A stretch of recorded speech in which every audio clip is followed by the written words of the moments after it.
houseplants and gardening with the expectations that your plants would look luscious and green like this, but instead they turn out like this, I have come up with at least 8 different ways that you can turn your brown thumb into a green thumb using some horticultural therapy.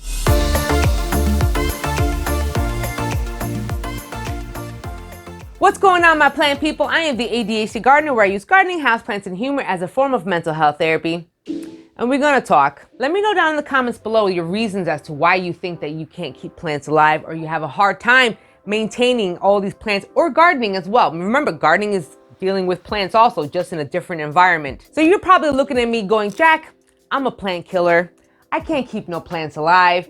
They hate me. Gardening, I just can't get it. I just don't understand it. Why do my plants keep dying? Well, unfortunately, I am no therapist. However, I have spent years in therapy, as well as getting better with my gardening and plant skills over the course of that time. I've actually come up with 8 different ways that you can actually try to turn around that brown thumb into a green one using some therapy techniques. Yes, I know, therapy, blah, blah, blah, blah. It's true. Therapy can actually be really beneficial for our lives, and especially when it comes to our plants. So I'm taking therapy and I'm taking plants, smashing them together, and what we have? Horticultural therapy. Well, let's start off by answering the question, well, what is a brown thumb? Am I a plant killer? When someone uses the term that I have a brown thumb, that generally means that you cannot maintain or keep plants alive in your possession or in your home, in your environment. A green thumb is a person that can maintain and take care of plants. They stay green all the time. This goes for houseplants and gardening as well, because gardening, you're obviously messing with plants, it's just in a different location. So let's get into the list of ways that you can turn around that brown thumb into a green thumb. Number 1 is when you are buying your plant, you have to research. Tons and tons of research. You are going to look up all things about that plant. If you are buying a palm tree plant, you are going to Google the crap out of it. You want to know its light. You want to know its environment conditions. You want to know the water situation. You want to know everything there is to know about that plant. That is the first step, because knowledge is the key to understanding. And if you want to understand your plants, you got to learn about them. Now, sometimes Google and YouTube is not enough when it comes to learning about your plants when you're in research phase. You can actually join Facebook plant groups, gardening groups, or houseplant groups. You can actually get a one-on-one or multiple people with the same enthusiasm as you and actually bounce off ideas, bounce off problems, questions. That's a good tip. Number 2 is ask questions. Stay asking questions until you know that plant inside and out. Why is it turning brown? Why is it yellow? How do I keep this alive? All these questions you're going to ask, and if you can't answer them, that is why you ask someone else. You go on YouTube, you find your plant people, you go on your Facebook groups, and you ask questions. The more questions you ask, the more answers you'll get, and you'll learn more, which means you'll understand more. Get it? Number 3 is actually picking a plant that you really love or you really, really like. Maybe it's aesthetically pleasing. Maybe the leaves are so beautiful to you that, oh my gosh, I have to have that. The reason why I'm saying get the plant that really calls you and draws you, that is because it's actually going to give you more incentive to want to keep that plant alive. I'm going to use my friend as an example. She was a known plant killer and said she had a brown thumb, but I asked her that one question is, what plant is your favorite? What flower is your favorite? And she told me sunflowers. Okay, great, sunflowers. Now I asked her a follow-up question is, are you willing and ready to take care of that plant in order for you to see that beautiful sunflower? And she said yes. I hooked her up with her own container, pots and plants and the seeds and everything. And I made sure to tell her, listen, if you have any questions, ask. Number 4 is actually carving out time in your schedule or in your day to go do some plant care. I know it can be hard, especially when you have a hectic life, but this is where the time management comes into play. I know it can be hard, especially time management is very hard for me. Carving out time for your plant care is absolutely necessary if you want to maintain and keep some greenery in your house. You're going to need that time to take care of your plants. You're going to need that time to catch problems ahead of time. Number 5 is mindfulness. Damn that mindfulness. I say that in almost every video. Now, what is mindfulness? Actually, mindfulness is being aware of yourself, being aware of your feelings, being aware of your emotions, being aware of your body, and also being aware of your environment. Mindfulness is not actually practiced as much as people should be practicing it, because not only did I learn about mindfulness through my therapy, I also learned about mindfulness through my plants. I know I say it all the time, but it's so beneficial, not only in my own life, because I'm always have to be aware and mindful about my own attitude and my own feelings and emotions.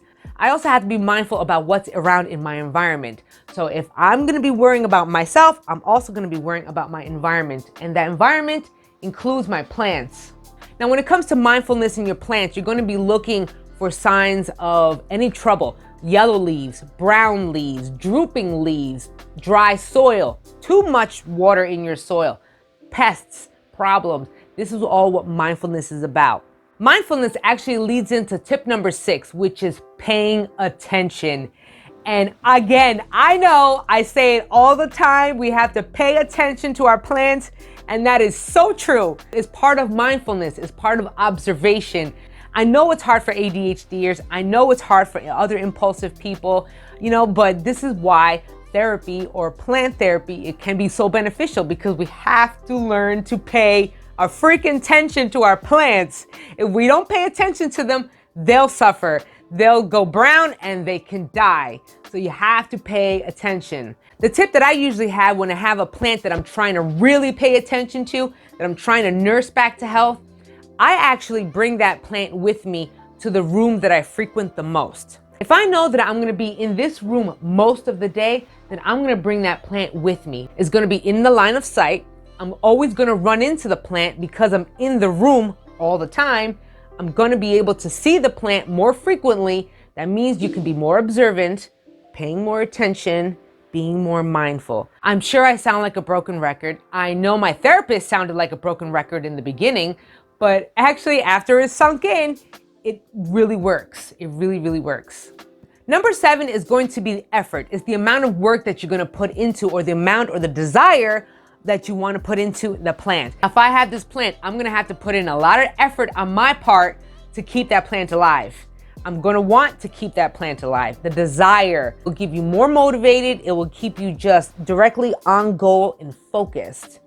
Effort is also tied into the picking the plant that you love, because if you pick a plant that you love, you're gonna put in more work, you're gonna put in more effort to keep that plant alive. And that's the whole point of it.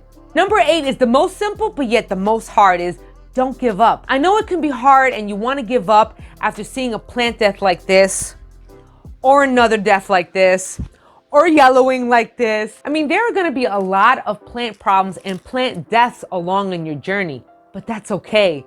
That's part of the journey. That's part of how you learn about plants, trial and error. You're going to kill a lot of plants before you learn and you get it right. Just because a plant dies does not mean that you didn't learn anything from it. What was the reason for its death? I could give up.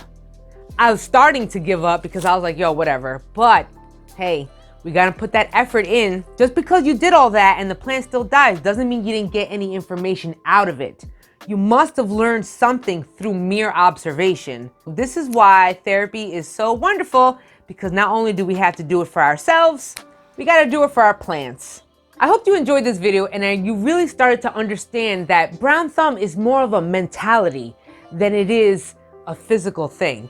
I know that sounds jacked up, but it's kind of true. We have to start looking into ourselves to kind of figure out what's up with these plants. If you did enjoy this video and you want to show me some love, then don't forget to smash that like button. I really appreciate it. Also, if you haven't done it already, then consider subscribing. I drop a video every week and then some in between. Last but not least, you can catch me on Facebook and Instagram. I'm on there all the time. I drop some funny memes, a little bit of DIY projects, and a little bit on the personal side. So until the next episode, you guys, grow your happiness one day at a time, one plant at a time. I'll catch you in the next episode. Peace and love.